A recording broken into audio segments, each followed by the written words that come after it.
Hi ಎಲ್ರಿಗೂ ನಮಸ್ಕಾರ. Share market in Kannada ಚಾನಲ್ಗೆ ನಿಮಗೆ ಸ್ವಾಗತ.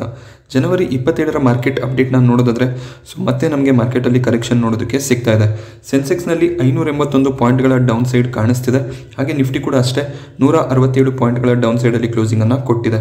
17,000 ಮೇಲ್ಗಡೆ ನಿಫ್ಟಿ ಕ್ಲೋಸ್ ಆಗಿದೆ. ಸೊ ಅದು ಒಂದು ಒಳ್ಳೆ ವಿಷಯ ಆಗಿರುತ್ತೆ. ಹಾಗೆ ನಾವು ಬ್ಯಾಂಕ್ ನಿಫ್ಟಿಯನ್ನು ಗಮನಿಸಿದಾಗ ಬ್ಯಾಂಕ್ ನಿಫ್ಟಿ ಇವತ್ತು ಪಾಸಿಟಿವ್ ಆಗಿ ಇದೆ. 275 ಪಾಯಿಂಟ್ಸ್ ಅಪ್ ಸೈಡ್ ಅಲ್ಲಿ ಬ್ಯಾಂಕ್ ನಿಫ್ಟಿ ಕ್ಲೋಸಿಂಗ್ ಅನ್ನ ಕೊಟ್ಟಿದೆ. ಸೊ ನಮಗೆ ನಿಫ್ಟಿ ಮತ್ತೆ ಸೆನ್ಸೆಕ್ಸ್ ನಲ್ಲಿ ಫಾಲ್ ನೋಡೋದಕ್ಕೆ ಸಿಕ್ತಿದ್ರು ಕೂಡ ಬ್ಯಾಂಕ್ ನಿಫ್ಟಿ ತುಂಬಾ ಸ್ಟ್ರಾಂಗ್ ಆಗಿ ಕಾಣಿಸ್ತಿದೆ. ಹಾಗೆ ಬ್ಯಾಂಕಿಂಗ್ ಸ್ಟಾಕ್ಗಳು ಚೆನ್ನಾಗಿ ಪರ್ಫಾರ್ಮೆನ್ಸ್ ಕೊಡ್ತಿದಾವೆ. ಹಾಗೆ ಇನ್ನೊಂದು ಒಳ್ಳೆಯ ವಿಷಯ ಏನು ಅಂದ್ರೆ ಮಾರ್ಕೆಟ್ ನಮಗೆ ಬೆಳಗಿನ ಸೆಷನ್ ಅಲ್ಲಿ ಡೌನ್ ಸೈಡ್ ಅಲ್ಲಿ ಇದ್ರೂ ಕೂಡ ಆಮೇಲೆ ರಿಕವರ್ ಆಗ್ತಿದೆ. ಸೊ ಇದೇ ರೀತಿ ನಮಗೆ ಮಂಗಳವಾರ ಕೂಡ ನೋಡೋದಕ್ಕೆ ಸಿಕ್ಕಿತ್ತು. 16,850ರ ಲೆವೆಲ್ ನ ಟಚ್ ಮಾಡಿ ಅಲ್ಲಿಂದ ಒಂದು ಸಪೋರ್ಟ್ ಬರ್ತಿದೆ. ಸೊ ಅಲ್ಲಿಂದ ಒಂದು ಬೈಯಿಂಗ್ ಎಮರ್ಜ್ ಆಗ್ತಿದೆ. ಸೊ ಇದೊಂದು ಒಳ್ಳೆ ನ್ಯೂಸ್ ಆಗಿರುತ್ತೆ. ಸೊ ಒಳ್ಳೆ ಒಂದು ಸಪೋರ್ಟ್ ಝೋನ್ ನಮಗೆ ಕ್ರಿಯೇಟ್ ಆಗ್ತಿದೆ. ಸೊ ಈ ಫಾಲ್ಗೆ ಕಾರಣ ಏನು ಅದನ್ನು ನಾನು ಬೆಳಗ್ಗೆ ವಿಡಿಯೋದಲ್ಲಿ ಕೂಡ ನಿಮಗೆ ತಿಳಿಸಿದ್ದೆ. ಫೆಡ್ನ ಮೀಟಿಂಗ್ನಲ್ಲಿ ಅವರು ಹೇಳಿದ್ದಾರೆ, ಅಂದರೆ ಮಾರ್ಚ್ನಲ್ಲಿ ಇಂಟ್ರೆಸ್ಟ್ ರೇಟನ್ನು ಜಾಸ್ತಿ ಮಾಡ್ತೀವಿ ಅಂತ. ಹಾಗೆಯೇ ಉಕ್ರೇನ್ ಮತ್ತು ರಷ್ಯಾನ ನಡುವೆ ಮಿಲಿಟರಿ ಕ್ರೈಸಿಸ್ ಕೂಡ ನಡೀತಾ ಇದೆ. ಸೊ ಅದೇನಾದರೂ ಜಾಸ್ತಿ ಆದರೆ ಕ್ರೂಡ್ ಆಯಿಲ್ನ ಬೆಲೆ ಕೂಡ ಜಾಸ್ತಿ ಆಗುವಂಥ ಸಾಧ್ಯತೆ ಇದೆ. ಈಗ ಕ್ರೂಡ್ ಆಯಿಲ್ ಪ್ರೈಸ್ ನಮಗೆ $95 ಹತ್ರ ಕಾಣಿಸ್ತಿದೆ ಒಂದು ಬ್ಯಾರಲ್ಗೆ. ಸೊ ಇಲ್ಲಿ ಏನಾದರೂ ಟೆನ್ಷನ್ ರೈಸ್ ಆಯಿತು ಅಂದರೆ $125 ಆಗ್ಬೋದು. ಸೊ ಇದರ ಎಫೆಕ್ಟ್ ನಮಗೆ ಸ್ಟಾಕ್ ಮಾರ್ಕೆಟಲ್ಲಿ ನೋಡೋದಕ್ಕೆ ಸಿಗುತ್ತೆ. ಹಾಗೆಯೇ ಪೇಂಟ್ ಸೆಕ್ಟರ್ನ ಸ್ಟಾಕ್ಸ್ ಆಗಿರ್ಬೋದು, ಕೆಮಿಕಲ್ ಸೆಕ್ಟರ್ನ ಸ್ಟಾಕ್ಸ್ ಇರ್ಬೋದು, ಹಾಗೆ ಪೆಟ್ರೋಲಿಯಂ ರಿಲೇಟೆಡ್ ಸ್ಟಾಕ್ಸ್ ಆಗಿರ್ಬೋದು. ಸೊ ಎಲ್ಲಾ ಸ್ಟಾಕ್ಗಳಲ್ಲೂ ಪ್ರೆಷರ್ ನೋಡೋದಕ್ಕೆ ಸಿಗುತ್ತೆ. ಹಾಗೆ ಇನ್ನೊಂದು ಇಂಪಾರ್ಟೆಂಟ್ ಥಿಂಗ್ ಅಂದ್ರೆ ಇಲ್ಲಿ FIIs ಕಂಟಿನ್ಯೂಸ್ ಆಗಿ ಸೆಲ್ಲಿಂಗ್ ಅನ್ನ ಮಾಡ್ತಿದ್ದಾರೆ. ಸೊ ನಿಫ್ಟಿ 500 ಸ್ಟಾಕ್ಸ್ ಅಲ್ಲಿ ಅವರ ಹೋಲ್ಡಿಂಗ್ ಏನಿದೆ ತುಂಬಾನೇ ಕಮ್ಮಿ ಆಗಿದೆ. ಸೊ ಕೋವಿಡ್ ಟೈಮ್ ಅಲ್ಲಿ ಯಾವ ರೀತಿಯ ಹೋಲ್ಡಿಂಗ್ ಅನ್ನ FIIs ಇಟ್ಟಿದ್ರು, ಸೊ ಸೇಮ್ ಹೋಲ್ಡಿಂಗ್ ಈಗ ನಮಗೆ ನೋಡೋದಕ್ಕೆ ಸಿಗ್ತಿದೆ. ಅಂದ್ರೆ 6 ಕ್ವಾರ್ಟರ್ಗೂ ಮುಂಚೆ ಯಾವ ರೀತಿಯ ಒಂದು ಹೋಲ್ಡಿಂಗ್ ಇತ್ತು, ಸೊ ಅಷ್ಟು ಲೋ ಹೋಲ್ಡಿಂಗ್ ನಮಗೆ ನೋಡೋದಕ್ಕೆ ಸಿಗ್ತಿದೆ. So FIIs holding Nifty 500 stocks ಅಲ್ಲಿ 21.5% ನಷ್ಟು ಇತ್ತು. ಸೊ ಅದು ಈಗ ಕಮ್ಮಿಯಾಗಿ 20.9% ನಷ್ಟು ಆಗಿದೆ. ಹಾಗೆಯೇ ಸೆನ್ಸೆಕ್ಸ್ನ 30 ಶೇರ್ಗಳನ್ನು ಗಮನಿಸಿದಾಗ ಇವತ್ತು ಕೂಡ ನಮಗೆ ಆಕ್ಸಿಸ್ ಬ್ಯಾಂಕ್ ಟಾಪ್ ಗೇನರ್ ಆಗಿ ಕಾಣಿಸ್ತಿದೆ. ಸೊ ಆಕ್ಸಿಸ್ ಬ್ಯಾಂಕ್ನ Q3 ರಿಸಲ್ಟ್ ತುಂಬಾನೇ ಚೆನ್ನಾಗಿ ಬಂದಿರೋ ಕಾರಣ ಅಲ್ಲಿ ನಮಗೆ ಪಾಸಿಟಿವ್ ಮೊಮೆಂಟಮ್ ಕಾಣಿಸ್ತಿದೆ. ಹಾಗೆ ಸ್ಟೇಟ್ ಬ್ಯಾಂಕ್ ಆಫ್ ಇಂಡಿಯಾ ಕೂಡ ಅಷ್ಟೇ, ಇಲ್ಲೂ ಕೂಡ ಪಾಸಿಟಿವ್ ಮೊಮೆಂಟಮ್ ಕಾಣಿಸ್ತಿದೆ. ಕೆನರಾ ಬ್ಯಾಂಕ್ನ Q3 ರಿಸಲ್ಟ್ ಕೂಡ ತುಂಬಾ ಚೆನ್ನಾಗಿ ಬಂದಿರೋ ಕಾರಣ PSU ಬ್ಯಾಂಕ್ಗಳಲ್ಲೂ ಕೂಡ ಒಂದು ಮೊಮೆಂಟಮ್ ಕಾಣಿಸ್ತಿದೆ. ಮಾರುತಿ ಸುಜುಕಿ ಕೂಡ ಪಾಸಿಟಿವ್ ಆಗಿ ಇತ್ತು. ಕೋಟಕ್ ಮಹೀಂದ್ರಾ ಬ್ಯಾಂಕಲ್ಲೂ ಕೂಡ ಒಂದು ಒಳ್ಳೆಯ ಅಪ್ ಸೈಡ್ ಕಾಣಿಸ್ತಿದೆ. ಸೊ ಬ್ಯಾಂಕಿಂಗ್ ಸೆಕ್ಟರ್ನ ಸ್ಟಾಕ್ಗಳಲ್ಲಿ ಒಳ್ಳೆ ಒಂದು ಮೊಮೆಂಟಮ್ ಕಾಣಿಸ್ತಿದೆ. ಸೊ ಟಾಪ್ ಲೂಸರ್ಸ್ ನಮಗೆ ನೋಡೋದಕ್ಕೆ ಸಿಗ್ತಿರೋದು ಟೆಕ್ ಕಂಪನಿಗಳು. ಸೊ ಟೆಕ್ ಸ್ಟಾಕ್ಗಳಲ್ಲಿ ಇನ್ನೂ ಪ್ರೆಷರ್ ನಮಗೆ ನೋಡೋದಕ್ಕೆ ಸಿಗ್ತಿದೆ. ಸೊ ನೀವು ಗಮನಿಸಿದಾಗ ಕಳೆದ ತಿಂಗಳಲ್ಲಿ ನಮಗೆ ಬ್ಯಾಂಕಿಂಗ್ ಸ್ಟಾಕ್ಗಳಲ್ಲಿ ಪ್ರೆಷರ್ ಇತ್ತು. ಬ್ಯಾಂಕ್ ನಿಫ್ಟಿ ನಮಗೆ 34,000 ಲೆವೆಲ್ ಅಲ್ಲಿ ಟ್ರೇಡ್ ಆಗ್ತಿತ್ತು. ಸೊ ಬ್ಯಾಂಕ್ ನಿಫ್ಟಿ ಈಗ 38,000 ಲೆವೆಲ್ಗೆ ಬಂದಿದೆ. ಸೊ ಅದೇ ರೀತಿಯಲ್ಲಿ IT ಸ್ಟಾಕ್ಗಳು ಕೂಡ ಅಷ್ಟೇ. ಸೊ ಈಗ ಸ್ವಲ್ಪ ಪ್ಯಾನಿಕ್ ಇರಬಹುದು IT ಸೆಕ್ಟರ್ ನಲ್ಲಿ, ಬಟ್ ಖಂಡಿತವಾಗ್ಲೂ IT ಸೆಕ್ಟರ್ ರಿಕವರ್ ಆಗುತ್ತೆ. ನೀವು ಕಂಪನಿಯ ರಿಸಲ್ಟ್ ಗಳನ್ನ ಕೂಡ ಗಮನಿಸಬಹುದಾಗುತ್ತೆ. ಒಳ್ಳೆ ಒಂದು ರಿಸಲ್ಟ್ ಗಳನ್ನ ಕಂಪನಿ ಡಿಕ್ಲೇರ್ ಮಾಡಿದ್ದಾರೆ. ಸೊ ಯಾವುದೇ ಒಂದು ಪ್ರಾಬ್ಲಮ್ ಇಲ್ಲ, ಜಸ್ಟ್ ಒಂದು ಸೆಲ್ ಆಫ್ ಆಗ್ತಿದೆ. ಸೊ IT ಸೆಕ್ಟರ್ ತುಂಬಾನೇ ರನ್ ಆಗಿತ್ತು. ಸೊ ಆ ಕಾರಣದಿಂದ ಇಲ್ಲಿ ನಮಗೆ FIIs ಎಕ್ಸಿಟ್ ಆಗ್ತಿದ್ದಾರೆ. ಅದೇ ಕಾರಣದಿಂದ ಪ್ಯಾನಿಕ್ ಕ್ರಿಯೇಟ್ ಆಗ್ತಿದೆ. ಸೊ ಎಲ್ಲರೂ ಇಲ್ಲಿ ಪ್ಯಾನಿಕ್ ಸೆಲ್ಲಿಂಗ್ ಅನ್ನ ಮಾಡ್ತಿದ್ದಾರೆ. ಬಟ್ ಒಂದು ಬೈಯಿಂಗ್ ಎಮರ್ಜ್ ಆದ್ಮೇಲೆ ಖಂಡಿತವಾಗ್ಲೂ ಸ್ಟಾಕ್ಗಳು ಯಾವ ಪೇಸಲ್ಲಿ ಬೀಳ್ತಿದೆ ಸೊ ಅದೇ ರೀತಿ ರಿಕವರ್ ಕೂಡ ಆಗುತ್ತೆ. ಸೊ ಪ್ಯಾನಿಕ್ ಆಗದೆ ಖಂಡಿತವಾಗ್ಲೂ ಹೋಲ್ಡ್ ಮಾಡ್ಕೊಳ್ಳಿ. ಅಕಸ್ಮಾತ್ ಇಲ್ಲಿ ಡಿಪ್ಗಳಲ್ಲಿ ಬೈ ಮಾಡುವ ಅವಕಾಶ ಸಿಕ್ಕಿದ್ರೆ ಖಂಡಿತವಾಗ್ಲೂ ಶೇರ್ಗಳನ್ನು ಆ್ಯಡ್ ಮಾಡ್ತಾ ಹೋಗಿ. ಬಟ್ ಲಾಸ್ನಲ್ಲಿ ಈ ಬ್ಲೂ ಚಿಪ್ ಸ್ಟಾಕ್ಗಳನ್ನು ಸೆಲ್ ಮಾಡೋದಕ್ಕೆ ಹೋಗಬೇಡಿ, ಹೋಲ್ಡ್ ಮಾಡ್ಕೊಳ್ಳಿ. ಈ ಪ್ಯಾನಿಕ್ ಎಲ್ಲ ಕಡಿಮೆ ಆದಮೇಲೆ ಖಂಡಿತವಾಗ್ಲೂ ಶೇರಲ್ಲಿ ರಿಕವರಿ ಬರುತ್ತೆ. ಹಾಗೆ ಕೆಲವೊಂದಿಷ್ಟು ಸ್ಟಾಕ್ಗಳು 200 ಡೇ ಮೂವಿಂಗ್ ಆವರೇಜ್ ಹತ್ರ ಟ್ರೇಡ್ ಮಾಡ್ತಿದ್ದಾವೆ. ರಿಲಯನ್ಸ್ ಇಂಡಸ್ಟ್ರೀಸ್ ಅದರಲ್ಲಿ ಒಂದು 2,313 ಇದರ ಒಂದು 200 ಡೇ ಮೂವಿಂಗ್ ಆವರೇಜ್ ಆಗಿರುತ್ತೆ. ಸೊ ಹಾಗೆಯೇ ನಾವು ನೆಕ್ಸ್ಟ್ ಸ್ಟಾಕ್ ಗಮನಿಸಿದಾಗ ಇನ್ಫೋಸಿಸ್. ಸೊ ಇನ್ಫೋಸಿಸ್ ಆಲ್ಮೋಸ್ಟ್ ಈಗ 200 ಡೇ ಮೂವಿಂಗ್ ಆವರೇಜ್ ಹತ್ರ ಬರ್ತಿದೆ. ಸೊ ತುಂಬಾನೇ ಕಷ್ಟ ಈ ಸ್ಟಾಕ್ಗಳು 200 ಡೇ ಮೂವಿಂಗ್ ಆವರೇಜ್ ಹತ್ರ ಟ್ರೇಡ್ ಆಗೋದು.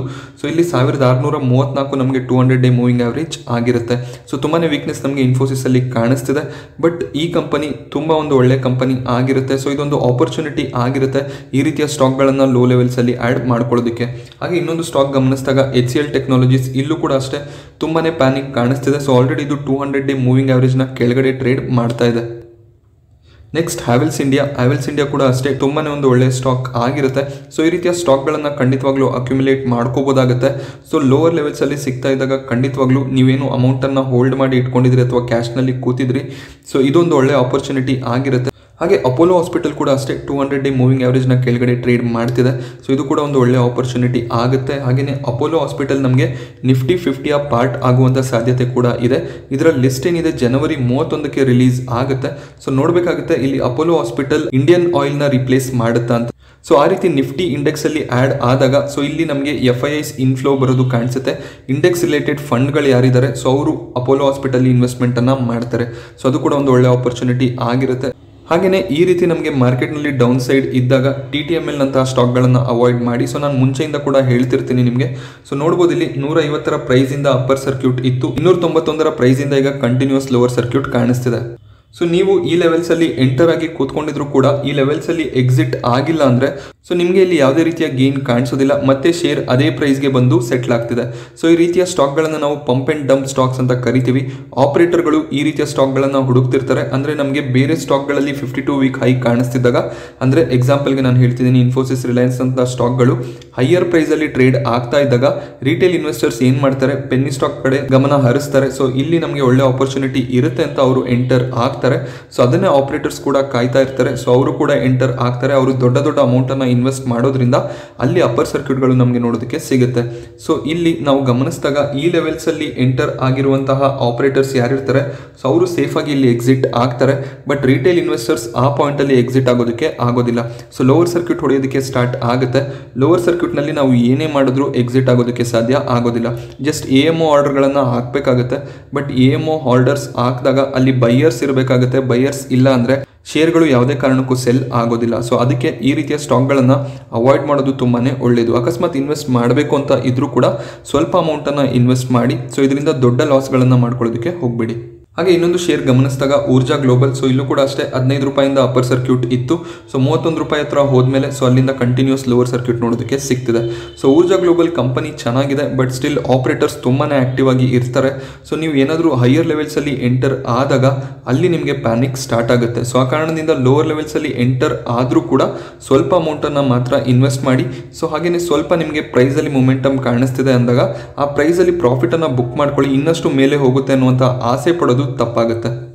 ಹಾಗೆ ನಾವೇನು ಇಯರ್ಫೋನ್ಸ್ ಮತ್ತು ಸ್ಮಾರ್ಟ್ ವಾಚ್ಗಳನ್ನು ಯೂಸ್ ಮಾಡ್ತೀವಿ ಬೋಟ್ ಕಂಪನಿದು, ಸೊ ಅವರು IPOನೊಂದಿಗೆ ಮಾರ್ಕೆಟ್ಗೆ ಬರುವಂಥ ಯೋಚನೆಯನ್ನು ಮಾಡಿದ್ದಾರೆ. ಸೆಬಿಗೆ ಡ್ರಾಫ್ಟ್ ಪೇಪರ್ಸ್ನ ಕೂಡ ಸಬ್ಮಿಟ್ ಮಾಡಿದ್ದಾರೆ. ಸೊ ಇದೊಂದು 2,000 ಕೋಟಿಯ IPO ಆಗಿರುತ್ತೆ. ಅದರಲ್ಲಿ 900 ಕೋಟಿ ಅಮೌಂಟ್ ಏನಿರುತ್ತೆ ಇದು ಫ್ರೆಶ್ ಇಶ್ಯೂ ಆಗಿರುತ್ತೆ. ಹಾಗೆಯೇ 1,100 ಕೋಟಿ ಪ್ರಮೋಟರ್ಸ್ ತಮ್ಮ ಶೇರ್ಗಳನ್ನು ಸೆಲ್ ಮಾಡ್ತಿದ್ದಾರೆ, ಅಂದರೆ ಆಫರ್ ಫಾರ್ ಸೇಲ್ ಆಗಿರುತ್ತೆ. ಸೊ ಇದಕ್ಕೆ ಇನ್ನು ಸೆಬಿಯ ಅಪ್ರೂವಲ್ ಸಿಗಬೇಕಾಗಿದೆ, ಆಮೇಲೆ ಇವರು IPOನೊಂದಿಗೆ ಬರ್ಬೋದು. ಹಾಗೆ ಸಿಪ್ಲಾನ Q3 ರಿಸಲ್ಟ್ ಬಂದಿತ್ತು. ಸೊ ನಮಗೆ ಇಯರ್ ಆನ್ ಇಯರ್ ಕಂಪೇರ್ ಮಾಡಿದಾಗ ಪ್ರಾಫಿಟ್ನಲ್ಲಿ 2.6% ಡೌನ್ ಸೈಡ್ ಕಾಣಿಸ್ತಿತ್ತು. ಕ್ವಾರ್ಟರ್ ಆನ್ ಕ್ವಾರ್ಟರ್ ಸ್ವಲ್ಪ ಪ್ರಾಫಿಟ್ ಕಾಣಿಸ್ತಿದೆ. ಸೊ ಡಿಸೆಂಬರ್ 2020ರಲ್ಲಿ ಕೋವಿಡ್ ಜಾಸ್ತಿ ಇದ್ದ ಟೈಮ್ನಲ್ಲಿ ಸೊ ತುಂಬಾ ಒಂದು ಒಳ್ಳೆಯ ರೆವೆನ್ಯೂನ ಕಂಪನಿ ಜನರೇಟ್ ಮಾಡಿದ್ರು. ಸೊ ನೆಕ್ಸ್ಟ್ ಕ್ವಾರ್ಟರ್ ಕೂಡ ತುಂಬಾ ಚೆನ್ನಾಗಿ ಇರ್ಬೋದು. ಏನಕ್ಕೆ ಅಂದರೆ ಮತ್ತೆ ನಮಗೆ ಕೋವಿಡ್ ಕೇಸಸ್ಗಳು ಜಾಸ್ತಿ ಆಗ್ತಿರೋದು ಕಾಣಿಸ್ತಿದೆ. ಸೊ ಮೆಡಿಸಿನ್ಸ್ಗಳ ಡಿಮ್ಯಾಂಡ್ ಕೂಡ ಜಾಸ್ತಿ ಆಗುತ್ತೆ. ಸೊ ಅದು ಸಿಪ್ಲಾಗೆ ಅಡ್ವಾಂಟೇಜ್ ಆಗಿರುತ್ತೆ. ಹಾಗೆ ಇಲ್ಲಿ ಬ್ರೋಕರೇಜ್ಗಳು ಕೂಡ ಅಷ್ಟೇ ತಮ್ಮ ಟಾರ್ಗೆಟನ್ನು ಇನ್ಕ್ರೀಸ್ ಮಾಡಿದ್ದಾರೆ. ಸಿಟಿ ಇಲ್ಲಿ 1,120ರ ಟಾರ್ಗೆಟನ್ನು ಕೊಟ್ಟಿದ್ದಾರೆ. ಹಾಗೆ CLSC ಕೂಡ ಅಷ್ಟೇ 1,150ರ ಟಾರ್ಗೆಟನ್ನು ಸಿಪ್ಲಾಗೆ ಕೊಟ್ಟಿದ್ದಾರೆ. ಕರೆಂಟ್ ಮಾರ್ಕೆಟ್ ಪ್ರೈಸ್ ನಾವು ಗಮನಿಸಿದಾಗ 926ರಲ್ಲಿ ಸಿಪ್ಲಾ ಟ್ರೇಡ್ ಆಗ್ತಿದೆ. ಇವತ್ತು ಕೂಡ 2.3% ಅಪ್ಸೈಡ್ ಕಾಣಿಸ್ತಿದೆ. ಹಾಗೆ ಟೊರೆಂಟ್ ಫಾರ್ಮಾದಲ್ಲಿ ನಾವು ಗಮನಿಸಿದಾಗ 15% ಡೌನ್ ಸೈಡ್ ಕಾಣಿಸ್ತಿದೆ. ಇವರ Q3 ರಿಸಲ್ಟ್ ನಲ್ಲಿ ನಮಗೆ ಫಾಲ್ ನೋಡೋದಕ್ಕೆ ಸಿಕ್ತಿತ್ತು. ಹಾಗೆ ಇಲ್ಲಿ ಬ್ರೋಕರೇಜ್ಗಳು ಕೂಡ ಅಷ್ಟೇ ತಮ್ಮ ಟಾರ್ಗೆಟ್ ಅನ್ನು ಡೌನ್ ಗ್ರೇಡ್ ಮಾಡಿದ್ದಾರೆ. ಇಲ್ಲಿ CLSC ತಮ್ಮ ಟಾರ್ಗೆಟ್ 3,850 ಏನಿತ್ತು ಅದನ್ನು 3,350 ಮಾಡಿದ್ದಾರೆ. ಹಾಗೆ ಇನ್ನಷ್ಟು ಗ್ಲೋಬಲ್ ಬ್ರೋಕರೇಜ್ಗಳು ಕೂಡ ತಮ್ಮ ಟಾರ್ಗೆಟ್ ಅನ್ನು 4,000ವರೆಗೂ ಇದ್ದಿದ್ದನ್ನು 3,300ಕ್ಕೆ ಸೆಟ್ ಮಾಡಿದ್ದಾರೆ ಈಗ. ಸೊ ನೋಡ್ಬೋದು ಇವತ್ತು ಒಂದೇ ದಿನ ನಮಗೆ ತುಂಬಾನೇ ಫಾಲ್ ಟೊರೆಂಟ್ ಫಾರ್ಮಾದಲ್ಲಿ ನೋಡೋದಕ್ಕೆ ಸಿಗ್ತಾ ಇದೆ. ಹಾಗೆ IPOಗಳ ವಿಚಾರಕ್ಕೆ ಬಂದಾಗ AGS ಟ್ರಾನ್ಸಾಕ್ಟ್ ಟೆಕ್ನಾಲಜಿ IPOನ ಗ್ರೇ ಮಾರ್ಕೆಟ್ ಪ್ರೀಮಿಯಂ ನೆಗೆಟಿವ್ ಆಗಿದೆ. ಸೊ ಮಾರ್ಕೆಟ್ ಡೌನ್ ಸೈಡ್ ಇದೆ. ಸೊ ನೆಗೆಟಿವ್ ಲಿಸ್ಟಿಂಗ್ನ ಚಾನ್ಸಸ್ಗಳು ಜಾಸ್ತಿ ಆಗುತ್ತೆ. ಶೇರ್ಗಳು ಫೆಬ್ರವರಿ 1ಕ್ಕೆ ಮಾರ್ಕೆಟಲ್ಲಿ ಲಿಸ್ಟ್ ಆಗುತ್ತೆ. ಹಾಗೆ ಅದಾನಿ ವಿಲ್ಮಾರ್ನ ಮೊದಲನೇ ದಿನದ ಸಬ್ಸ್ಕ್ರಿಪ್ಷನ್ ಮುಗಿದಾಗ QIB 0.3% ಸಬ್ಸ್ಕ್ರಿಪ್ಷನನ್ನು ಮಾಡಿದ್ದಾರೆ. NIIs ಇಲ್ಲಿ 0.5% ಸಬ್ಸ್ಕ್ರಿಪ್ಷನ್ ಮಾಡಿದ್ದಾರೆ. ರಿಟೇಲ್ ಕ್ಯಾಟಗರಿಯಲ್ಲಿ ಆಲ್ಮೋಸ್ಟ್ 1 ಟೈಮ್ ಸಬ್ಸ್ಕ್ರಿಪ್ಷನ್ ಆಗಿದೆ. ಸೊ ರಿಟೇಲ್ ಇನ್ವೆಸ್ಟರ್ಸ್ ಕೂಡ ವೆಯ್ಟ್ ಮಾಡ್ತಿದ್ದಾರೆ. ಸೊ ಮೊದಲನೇ ದಿನನೇ ಇಲ್ಲಿ ಇನ್ವೆಸ್ಟ್ಮೆಂಟನ್ನು ಮಾಡ್ತಿಲ್ಲ. ಸೊ ರಿಟೇಲ್ ಇನ್ವೆಸ್ಟರ್ಸ್ಗೂ ಗೊತ್ತಾಗಿದೆ ಕೊನೆ ದಿನದವರೆಗೂ ವೆಯ್ಟ್ ಮಾಡಿ ಬೇರೆ ಸಬ್ಸ್ಕ್ರಿಪ್ಷನ್ಗಳನ್ನು ನೋಡಬೇಕು, ಹಾಗೆ ಪ್ರೀಮಿಯಂನ ಕೂಡ ಅಬ್ಸರ್ವ್ ಮಾಡಬೇಕು ಅಂತ. ಎಂಪ್ಲಾಯೀಸ್ ಕೂಡ ಇಲ್ಲಿ ಆಶ್ಚರ್ಯವಾಗಿ ಯಾವುದೇ ಒಂದು ಸಬ್ಸ್ಕ್ರಿಪ್ಷನನ್ನು ಜಾಸ್ತಿ ಮಾಡಿಲ್ಲ. 0.05 ಟೈಮ್ ಸಬ್ಸ್ಕ್ರೈಬ್ ಆಗಿದೆ. ಹಾಗೆ ಶೇರ್ ಹೋಲ್ಡರ್ಸ್ ಕೋಟಾದಲ್ಲಿ ಕೂಡ ನಾವು ಗಮನಿಸಿದಾಗ 0.1 ಟೈಮ್ ಅಷ್ಟೇ ಸಬ್ಸ್ಕ್ರೈಬ್ ಆಗಿರೋದು. ಟೋಟಲ್ ಆಗಿ ಇಶ್ಯೂ ನಮಗೆ 0.6 ಟೈಮ್ ಸಬ್ಸ್ಕ್ರೈಬ್ ಆಗಿದೆ. ಸೊ ಖಂಡಿತವಾಗ್ಲೂ ಓವರ್ ಸಬ್ಸ್ಕ್ರೈಬ್ ಆಗುತ್ತೆ. ಬಟ್ ಮಾರ್ಕೆಟ್ನಲ್ಲಿ ಡೌನ್ ಸೈಡ್ ಇರೋ ಕಾರಣ ಪ್ರೀಮಿಯಂನಲ್ಲಿ ಫಾಲ್ ಕಾಣಿಸ್ತಿದೆ. ಸೊ 42ರ ಪ್ರೀಮಿಯಂ ಕಾಣಿಸ್ತಿದೆ. ಹೆಚ್ಚೇನು ಗೇನ್ಸ್ ಇಲ್ಲಿ ನಮಗೆ ನೋಡೋದಕ್ಕೆ ಸಿಗ್ತಿಲ್ಲ. ಸೊ ಮಾರ್ಕೆಟ್ನಲ್ಲಿ ವೀಕ್ನೆಸ್ ಇದ್ದಾಗ ಹೆಚ್ಚಿನ ಲಿಸ್ಟಿಂಗ್ ಗೇನ್ಗಳನ್ನು ಎಕ್ಸ್ಪೆಕ್ಟ್ ಮಾಡೋದು ಕಷ್ಟ ಆಗುತ್ತೆ. ಸೊ ಲಾಂಗ್ ಟರ್ಮ್ ಪರ್ಸ್ಪೆಕ್ಟಿವ್ ಇದ್ದರೆ ಖಂಡಿತವಾಗ್ಲೂ ಅಪ್ಲಿಕೇಶನನ್ನು ಹಾಕ್ಬೋದಾಗುತ್ತೆ. ಸೊ ನೋಡೋಣ, ನಾನು ಕೊನೆ ದಿನ ನಿಮಗೆ ತಿಳಿಸ್ತೀನಿ ಸೊ ನಾನೇನು ಡಿಸಿಷನ್ನ ತಗೋತೀನಿ ಅಂತ. ಹಾಗೆ ಸೆಬಿ ಅವರು ಇಲ್ಲಿ ಲಕ್ಸ್ ಇಂಡಸ್ಟ್ರಿನಲ್ಲಿ ಇನ್ಸೈಡರ್ ಟ್ರೇಡಿಂಗ್ ಆಗಿರೋ ಕಾರಣ 14 ಎಂಟಿಟೀಸ್ಗಳನ್ನು ಸ್ಕ್ರಿಪ್ಟಲ್ಲಿ ಟ್ರೇಡ್ ಮಾಡೋದಕ್ಕೆ ಬ್ಯಾನ್ ಮಾಡಿದ್ರು. ಆ ಕಾರಣದಿಂದ ಶೇರ್ ಪ್ರೈಸಲ್ಲಿ ತುಂಬಾನೇ ಒಂದು ವೀಕ್ನೆಸ್ ನಮಗೆ ನೋಡೋದಕ್ಕೆ ಸಿಗ್ತಾ ಇದೆ. ಸೊ ಈ 14 ಎಂಟಿಟೀಸ್ ಏನಿದೆ, ಸೊ ಇವರು ಲಕ್ಸ್ ಇಂಡಸ್ಟ್ರೀಸ್ನ ಎಕ್ಸಿಕ್ಯೂಟಿವ್ ಡೈರೆಕ್ಟರ್ಸ್ ಆಗಿದ್ರು, ಎಲ್ಲರನ್ನು ಇಲ್ಲಿ ಬ್ಯಾನ್ ಮಾಡಿದ್ದಾರೆ. ಸೊ ಅವ್ರು ಇನ್ನು ಮುಂದೆ ಲಕ್ಸ್ ಇಂಡಸ್ಟ್ರಿಯಲ್ಲಿ ಟ್ರೇಡ್ ಮಾಡೋದಕ್ಕೆ ಆಗೋದಿಲ್ಲ. ಹಾಗೆಯೇ ಈ ಇನ್ಸೈಡರ್ ಟ್ರೇಡಿಂಗ್ ಅಂದರೆ ಏನು ಅಂತ ತುಂಬ ಜನ ಯೋಚನೆ ಮಾಡಿದಾಗ, ಸೊ ಕಂಪನಿಯ ಫೈನಾನ್ಷಿಯಲ್ ರಿಸಲ್ಟ್ಸ್ ಏನಿರುತ್ತೆ ಅದನ್ನು ಲೀಕ್ ಮಾಡೋದು ಅಥವಾ ಕಂಪನಿಯ ಡೀಲ್ಸ್ ಬಗ್ಗೆ ಬೇರೆಯವ್ರಿಗೆ ಇನ್ಫಾರ್ಮೇಷನ್ ಅನ್ನು ಕೊಡೋದು, ಸೊ ಈ ರೀತಿ ಮಾಡಿದಾಗ ಸೊ ಅದನ್ನು ಇನ್ಸೈಡರ್ ಟ್ರೇಡಿಂಗ್ ಅಂತ ಕನ್ಸಿಡರ್ ಮಾಡ್ತಾರೆ. ಸೊ ಈ ರೀತಿ ಮಾಡೋದು ತಪ್ಪಾಗಿರುತ್ತೆ. ಸೊ ಈ ರೀತಿ ಮಾಡಿದಾಗ ಸೆಬಿ ಆ ಇನ್ಸೈಡರ್ ಟ್ರೇಡಿಂಗ್ ಮಾಡಿರೋರನ್ನ ಬ್ಯಾನ್ ಮಾಡ್ತಾರೆ. ಸೊ ಇಲ್ಲಿ 14 ಎಂಟಿಟಿಗಳನ್ನು ಬ್ಯಾನ್ ಮಾಡಿದ್ದಾರೆ. ಅದರ ಎಫೆಕ್ಟ್ ನಮಗೆ ಶೇರ್ ಪ್ರೈಸಲ್ಲಿ ನೋಡೋದಕ್ಕೆ ಸಿಗ್ತಿದೆ. 5 ದಿನದಿಂದ ಕಂಟಿನ್ಯೂಸ್ ಆಗಿ ನಮಗೆ ಡೌನ್ ಸೈಡ್ ಕಾಣಿಸ್ತಿದೆ. ಸೊ ಆಲ್ಮೋಸ್ಟ್ ಇಲ್ಲಿ 35% ಡೌನ್ ಸೈಡ್ ನಮಗೆ ಲಕ್ಸ್ ಇಂಡಸ್ಟ್ರಿಯಲ್ಲಿ ನೋಡೋದಕ್ಕೆ ಸಿಗ್ತಾ ಇದೆ. ಸೊ ನಾನಿವತ್ತು ನಿಮಗೆ ತಿಳಿಸ್ಕೊಟ್ಟಂತಹ ಮಾಹಿತಿ ಇಷ್ಟ ಆದರೆ ವಿಡಿಯೋನ ಲೈಕ್ ಮಾಡಿ, ಹಾಗೆ ಇದೇ ರೀತಿಯ ಮಾರ್ಕೆಟ್ ಅಪ್ಡೇಟ್ಸ್ಗಳಿಗೋಸ್ಕರ ಚಾನಲ್ನ ಸಬ್ಸ್ಕ್ರೈಬ್ ಮಾಡ್ಕೊಳ್ಳಿ. Thank you friends.